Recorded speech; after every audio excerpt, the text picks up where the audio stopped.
Hello everybody, my name is Putty and welcome back for another edition of Mid-Atlantic Wrestling. We are here for November 2020. We are here for the Proving Ground in the Charlotte Garden.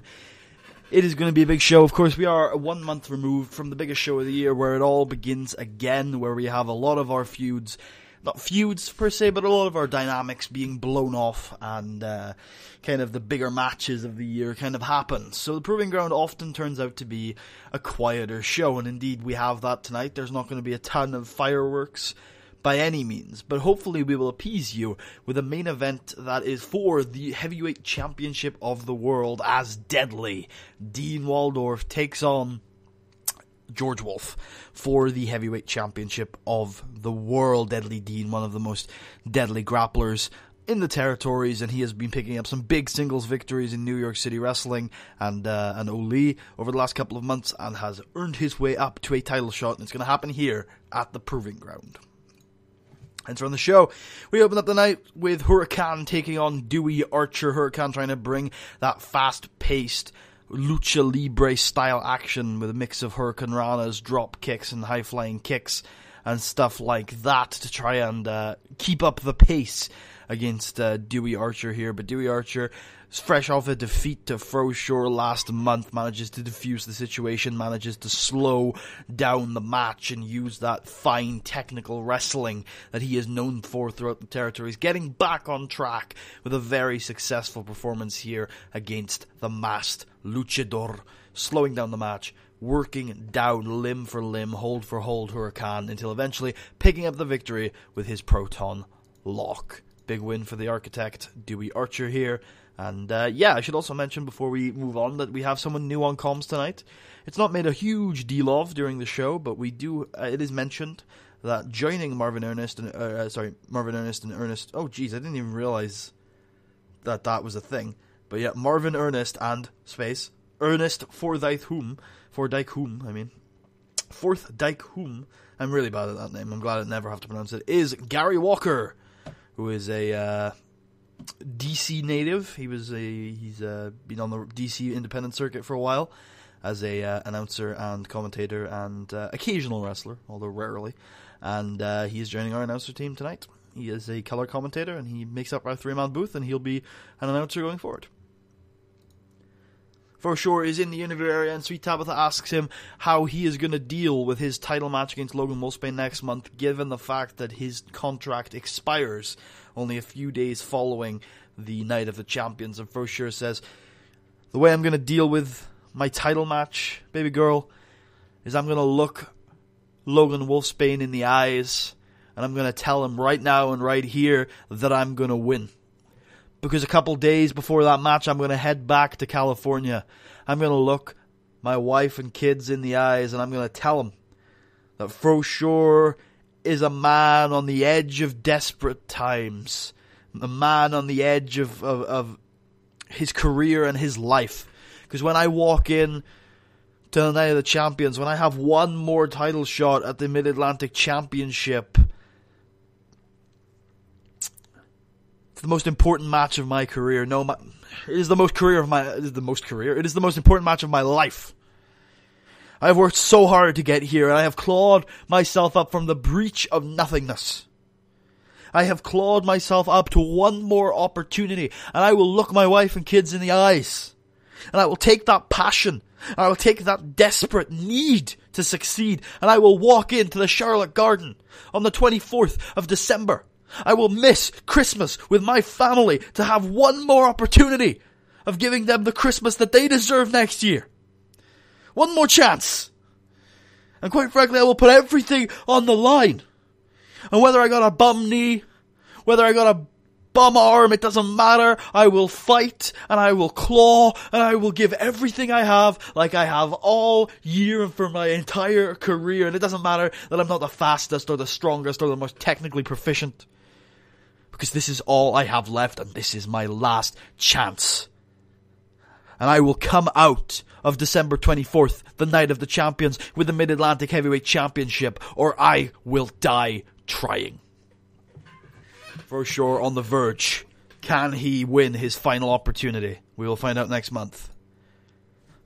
as Almetico Jr. defeats the Mean Machine 2 by pinfall with a Northern Lights suplex. Mean Machine trying to work that brawling style, trying to work his size to his advantage, trying to beat down Almetico Jr., just clubbering the luchador with his big elbows, big arms, trying to hit him with that big power bomb into the corner.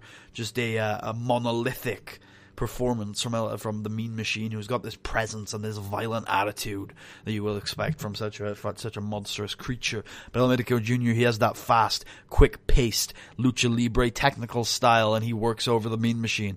He manages to work that charismatic grappling that MAW is famed for. And Almetico Jr., he's been a number one contender before. He is a strong competitor in this company, and he works that fast, charismatic grappling style, like we said.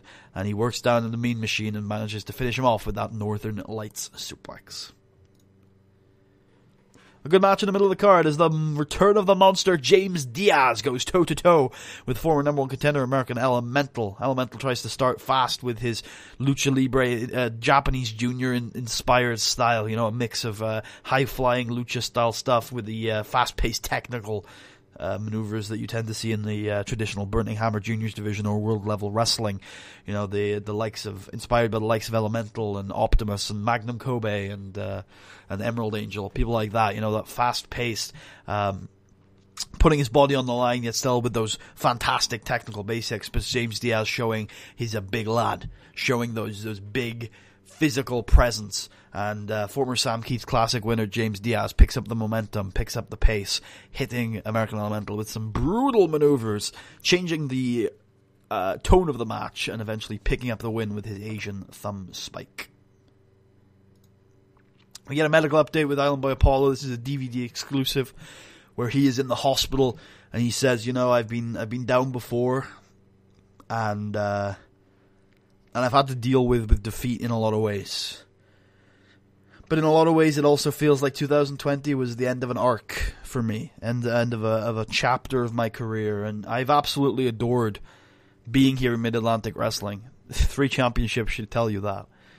But it's time to have some breathing room and some space and to develop. And I'm not saying that I'll never be back in Mid-Atlantic Wrestling. Almost certainly I will. But it's time to have a break. I'll be wrestling in other places for a little while, but again, I promise you I will be back, and I will be back better than ever. And when you see Island Boy Apollo again, it will be a glorious thing to behold. But for now, I'm going to take some time off of MAW, as much as it pains me to say so. So Island Boy Apollo going to take some time off. Not going to be in MAW for a little while. Not had a great year for him. He won a championship this year, which is absolutely admirable, but it wasn't a great reign.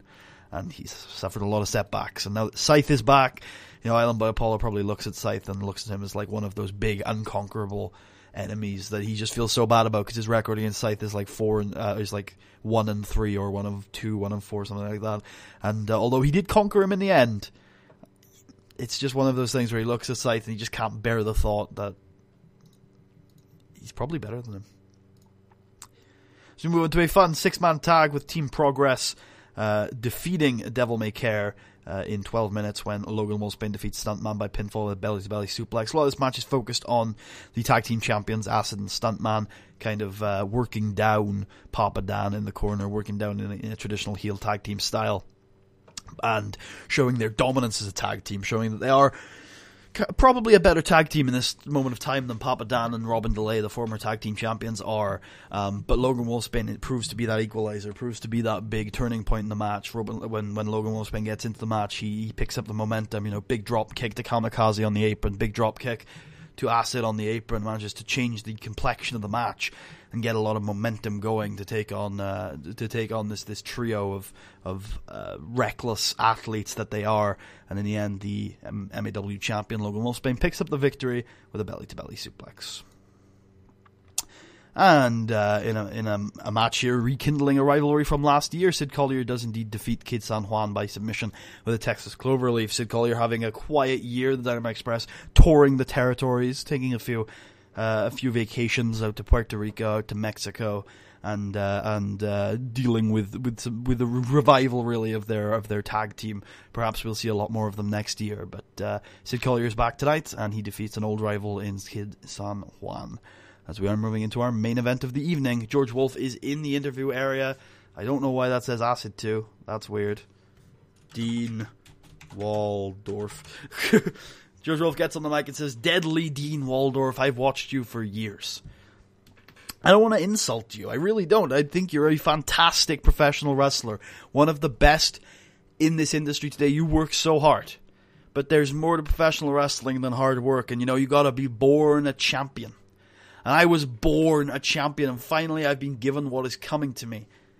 I've been told, I've been battered over the head with this pretentious message that there's only one championship in professional wrestling that makes you number one. But you know what? It is correct to some degree. I am the greatest wrestler in the territories today. And it's going to take a lot more than a gritty, technical wrestler to take me down." George Wolf confident. And he has a right to be, as he defends the Confederation of the Territories World Heavyweight Championship in our main event of the evening. Dean Waldorf trying to slow the match down, trying to grind out a victory. But as Ernest Youngman learnt at Where It All Began Again, Where It All Began Again, George Wolf is capable of some technical wrestling of his own. It's actually one of his strengths. He was trained. He was one of the now fewer graduates of the Mid-Atlantic boot camp back when it still ran. And remember, we are bringing back a dojo next year, so that's exciting. We're going to get more graduates like George Wolf, who was trained in the art of technical wrestling by the great Sam Keith. And indeed, he brings it. He manages to go hold for hold with Deadly Dean Waldorf, who is traditionally the more gritty member of the Ring Generals. Marvelous Marv, he loves his throws, while gritty Deadly Dean Waldorf was more well known for just grinding out victories, and that's exactly what Dean tries to do. He tries to grind out a victory from the world's heavyweight champion, but George Wolf was having none of it. He escapes from every hold. He keeps up the pace. He keeps up the momentum, and in the end, using his strength, using his power to picking up the victory with the figure 4 leg lock that he's taken to using over the last couple of months, and making defense number 5 of his World's Championship. Not a bad quiet show. It was definitely as quiet as I was expecting it to be, but it could have been a lot worse. I hope you guys think so too. I hope you guys enjoyed. If you did, please leave a thumbs up. Check out the series. Subscribe if you haven't already. Check out the link to my Patreon if you're feeling especially generous. Check out the link to my Twitter if you want to hear a random Welshman ramble. And make sure to tune in next time for the final episode of 2020. That was succinct. I like it. Peace out.